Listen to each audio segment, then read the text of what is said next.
Dạ rồi, thì em sẽ lên cho tất cả quý anh chị mình một cái phíp zin của Nhật nè. Cái dòng phíp này để chuyên cái độ chế cho những cái máy cắt cỏ mà bình xăng dạng phao cái này á.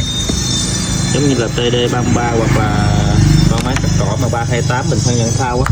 Thì mình muốn tiết kiệm xăng, muốn nó nhạy nổ, nó ổn định thì mình sử dụng cái phíp này để mình lên cái chế hay kim cho nó ha.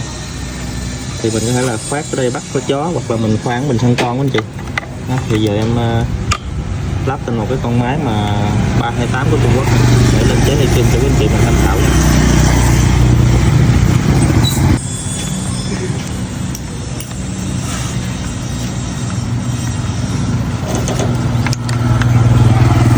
Cái ống xăng của nó mình bít lại ha, mình dẫn cái ống xăng mới trên ha cho nó khỏi bị ọc, để đây nhiều khi nó không có tính dễ bị xì, bắt bình xăng con luôn.